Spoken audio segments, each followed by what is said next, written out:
Nick. I'm Matt, and we're Insufficient. Why can't I play that? Because it's totally copyrighted. Ladies and gentlemen, boys and girls, welcome to Insufficient. He's Matt, I'm Nick. It's Monday, August 25th. You are like 2 weeks and a few days away from some Phish at a Bourbon and Beyond festival. Yeah. I'm still trying to convince Matt we should go. Nope. What, to go see the worst show? I'm all set. By the way, okay, so at some point, all though, set. I do want to talk about it because if you look at who's playing and when, it will make you laugh. For example, the Spin Doctors, which I would think are a big band, at least in like the jam festival music scene, they get 30 minutes at 6:30 on the C stage on Saturday. Because they suck. 30 minutes. They're not even a B grade band. They're on a C stage. C stage. Dude, but that's 30 not minutes? That's like a 30 warm-up. minutes. That's a warm-up. Dude, they can play Pocket Full of Kryptonite, Funky Bitch. What's that song? How depressing is it? We're talking about Spin Doctors, right? Spin Doctors, who I love and respect. How depressing is it that those guys played at the Horde Festival, had more commercial success than Phish? Now Phish is doing full-blown tours, festivals on their own, and these guys got the C stage for 30 minutes. Dude, don't say the word full-blown. Full-blown. Two Princes, that song is their worst song. Jimmy Olsen Blues is a jam. I don't care what anybody says. What is it? Jimmy Olsen Blues, the one where he's like, I got a pocket full of kryptonite. Sounds awful. Dude, what are you talking about? It's Sounds great. awful. Of course, you were like 7 when that song came out, so I don't blame you. Doesn't matter. I was in high school. Okay. Trying to mac chicks. Let's talk about macking chicks for a second. I got a pocket full of sand. Come on, you want to come down and talk to me? So something that is new, and we have a friend of the show, Maya. I wouldn't call her a Phish influencer. She's a goose influencer. She's a goose right? influencer. But there are a whole bunch of growing number of female Phish influencers out there, right? Yes. They're all, trying to get with it, and I'm hip to it. But how many dudes that listen to Phish are like trying to slide into those DMs? I'm actually curious if we had Maya on. We were supposed to have her on today. She's not feeling well, so we're gonna reschedule. But the fuck, you can't see me, dude. Fucking that Cena. John Cena clip I sent you, I thought the dude was like a retweet. He's like all posh I thought you were shit. saying a retward. Well, that's what I am saying. He's a retward. He's a retweet. And at one video, he's talking about flat whites for like 20 minutes and how he judges countries by how good their flat whites are and goes into it. I'm like, dude, you're John Cena. What are you talking about? Yeah, so, like, not to go on a tangent here, but he's a tangent pud. Away. He's Monday. The biggest pud. And, like, I know that he was big for WWF at the time, and they needed him. But he talked so much shit about The Rock. And then all of a sudden he realized now that he's getting into acting that like, I misspoke. The Rock had, he had to do this to WWF and like he couldn't, wrestle while he was under contract. And he just like fucking tucked tail and ran. And, he's not even pronouncing the food correctly. Oh, with the spanakopita? Yeah, it's spanakopita. And he was like, what did he call it? I don't even know. But like, I feel like he was acting, like pretending he was Fraser Crane. It was great. It was like the craziest thing. No. That's how he is. There was a show that he had. So he was dating one of the Bella twins that were wrestlers, the Bella twins. Okay. They don't wrestle anymore, but they had a reality show and they were dating. He is a nutbag. He had like all of her family over and they were staying over and he went through an entire list of the rules in the household. He's like, if you're going to stay up later than 11, you need to call me and let me know. In his house? Yes, in his house. I would just let him know beforehand. I will be up past 11. I would just let him know, don't have people over if you're going to be a fucking dickhead. Yes. Anyways, so I have a rule, just so you know, and this everybody out there in insufficient land, there's not a lot of rules to live by. This is one of them. Don't hate on happy. You can do whatever you want. But if there's a group of people, a small child, They're an happy. entire concert crowd, and everybody's just being happy, don't fucking hate on it. Just let it go, because the amount of happiness in this world is We need finite. more. We need more. Exactly. That's why you and I are here, buddy. Yeah, we bring some negativity though, and we totally shit on people's parades. We do. But Like going the spin back doctors. going back to C stage, 30 minutes. Yeah, C stage, 30 minutes. Horde Festival with Phish at the same time. Let's just say Phish was on C stage for 30 minutes. Yeah. So going back. So actually, speaking of Goose, Trey just came out with them in Maine and played at their tour opener 2 nights ago or last night. Yeah, are you sure you're not seeing something back in time from like 2024? 2025. Good for Trey. That makes me fucking happy. And it makes me happy for Goose and Trey. By the way, we've never talked about it. The old drummer Ben is an actual friend of mine from Goose. He's the brother of a sister who's really close to our family. I've known him for a long time. You and Lotboy Yorgi have something in common, because I guess. And so I never really talked about Goose because I knew the kid, and I was like, he's in the band? Can't be that good. And then they fired him, and now I'm pissed at Goose for doing it. They did not fire him. He left. He left. He didn't want to. This is why I want Maya. They fired the auxiliary percussionist.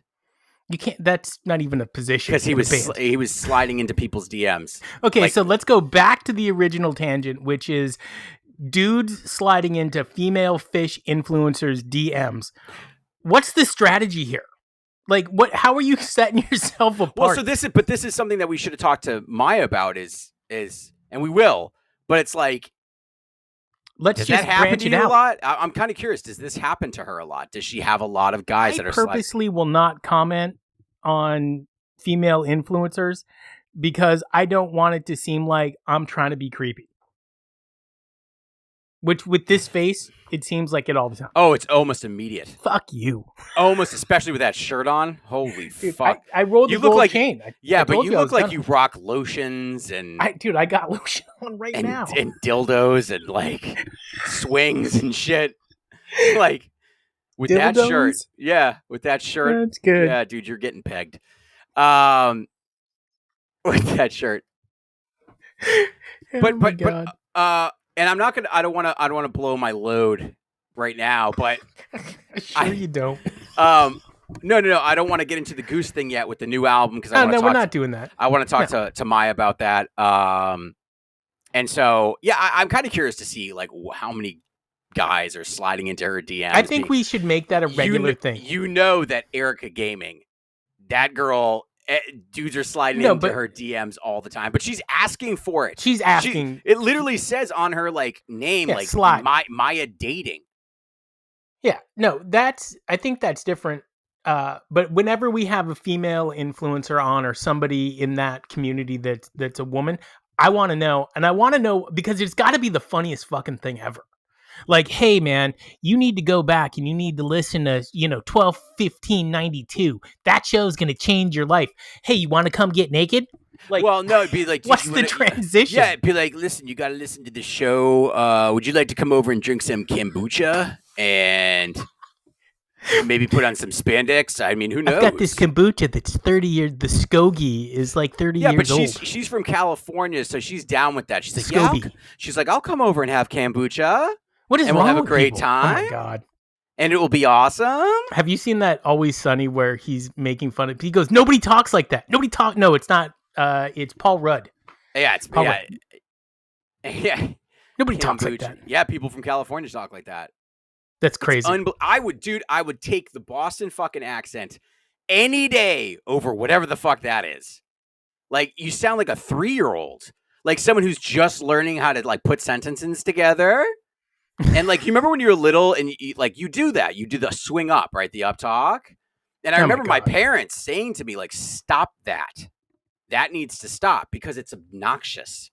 What's even more obnoxious is like when you're playing and you're on like TikTok live or something. And then you look at people and you wink like that. Wait, I don't know what that is. Yeah. I wink at people on TikTok live? No, other people do. Okay. You know what? we were talking about Spin Doctors. We're a couple weeks away from Bourbon and Beyond. By the way, that Bourbon and Beyond Festival, if you gave us tickets, we would go and we would say nice things about your shows. We would. We absolutely would. If you pay and we for have us a growing to go, fan base. Yeah. So Bourbon and Beyond, let's slide into these DMs. That's what I'm talking about. Shout out to my sister-in-law, Alex, who has been tearing it up on Instagram. She's got a whole thing. It's completely different than what we do, but it's about, body health and things like that. She had a huge influx. She was at 1,500 followers, and in one night she got 6,000. Unbelievable. Congratulations. Yeah, shout out. Unbelievable. So good for her. Phish, Saturday, 7/11/1992 at the Garden States Arts Center in Holdell, New Jersey. We have Phish at the Horde Festival. Since we brought it up, we're going to give you exactly what you want. So 92, what was it? Is 7/11. By the way, you get a free squishy on 7/11 if you go there. Do you? Slurpee. A squishy? I don't want a squishy. Yeah, whatever that is, I don't want it. That's what Bart Simpson drinks on The Simpsons at the 7-Eleven. Talk about a short set. Okay, but I wanted you to guess based on what year it was, what songs they played. But since you've already seen it by now, song 1, set 1, The Landlady. I mean, I love that so this is 92. Yeah, I mean, they're coming out with Landlady. Dude, even in That's 1992. Like a classic 92 starter. The Landlady is a fuck you song to the crowd. It's like I love that song. It's like yes, I love the song all too. Day long. It's ironic. It's lounge music. They're at a rock festival. Phish is going to open up with lounge music. You want to hear about something sad? This show got a 2.9 rating. I'm going to have to listen to this again. Yikes. Okay, song 2, Runaway Motherfucking Jim. Okay. Nice. Thumbs up. Song 3, Foam.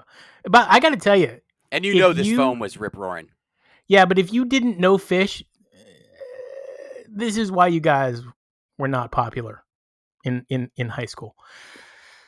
Sparkle.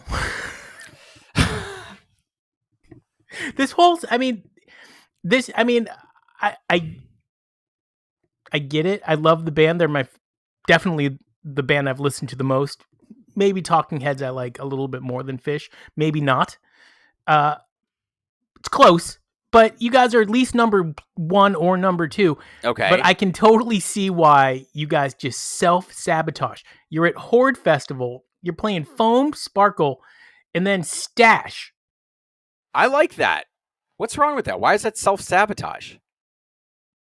1992, rest of the music that was out there. And that Stash was it's not the Stashes today. Not the Stashes today. Super aggressive. You got to put in context Phish in 92. Aggression. Okay, so the first song from their whole set that I think is appropriate for this venue would be The Squirming Coil. It has real lyrics. It's actually going somewhere. Runaway Jim has real lyrics, but it's a really long kind of jammy song. Foam does not have real lyrics. Sparkle is camp.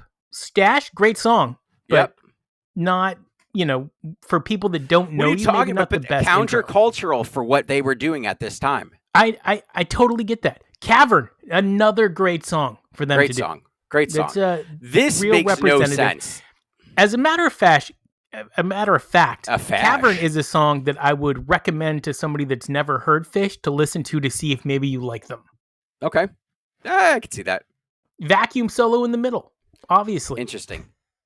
So that is where I think people are 2.9. And I feel like this is also the version where they use penis erector instead of whatever the other lyric is. Serpent deflector. Actually, interesting. Some dancers came out and danced with Phish during Landlady. Fishman, or the whole band? No, just with Trey and Mike. By the way, did you see that video? Who is Romer's Roost? What is their thing?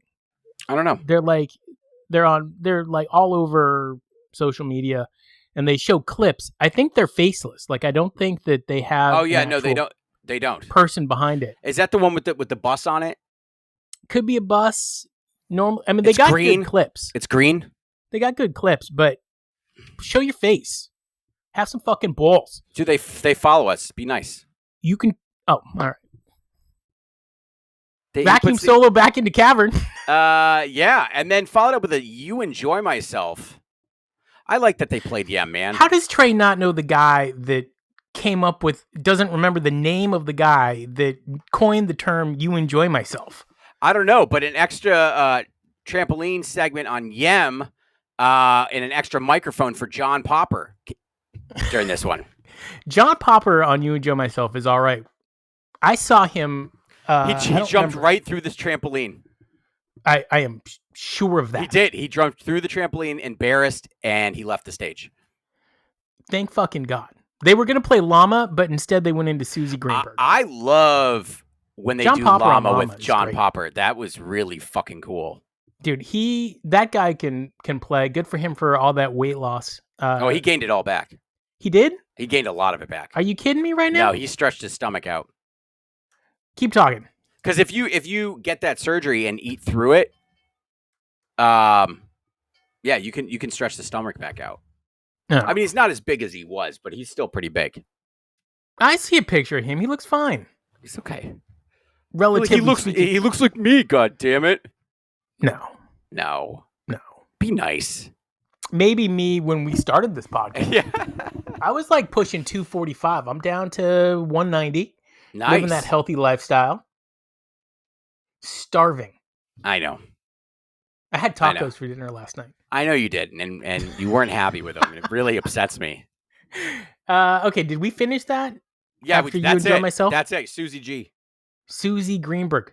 That's another song that I think is appropriate. I also like that they played You Enjoy Myself. I think that that's appropriate. There's an interview. You've seen it. MTV, I think, is interviewing Mike and Trey. And Mike's got like on this like green shirt, and Trey's in like the really high water fucking shorts. Yep. And where they like cross their legs in synchronicity. They drink a beer and cross their legs. That's at the Horde Festival. And they, they talk deeply about who they are as a band and what they're trying to do. They're very fucking serious about it, especially during that time. Very fucking serious. Like, they're not messing around at all. No. They didn't find it as a joke. They're just like... Phish is not lucky. Phish is 4 talented individuals that work their fucking ass off. Yeah, these guys pushed their way through. Yeah. Relentlessly. Agreed. Time and pressure, right? Isn't that what they said in Shawshank, right? When Andy Dufresne got out, all you need is time and pressure. And the only thing that makes more sense is a talk show about them with 2 dudes. He's Matt, I'm Nick. We are insufficient. Whew. All right. Question of the day. Which is Phish's true peak? Fall 95, Fall 97, or Summer 03? I wasn't going to say Summer 03. I would have said Winter 03. Fall 95, pretty fucking good. Yeah, but Fall 97? Fall 97 is pretty good. I'll tell you what, though. If they kept the momentum, if they had another 7 to 10 shows after SPAC and they kept that momentum going, you'd be looking at a new peak that would be pretty high. I know. I agree with you on that. If they kept going another like 10 or 15 shows, you would see something really miraculous. Secondary question of the day is, will Phish be able to continue the momentum they had in upstate New York when they return in Tennessee? Answer to that question, no.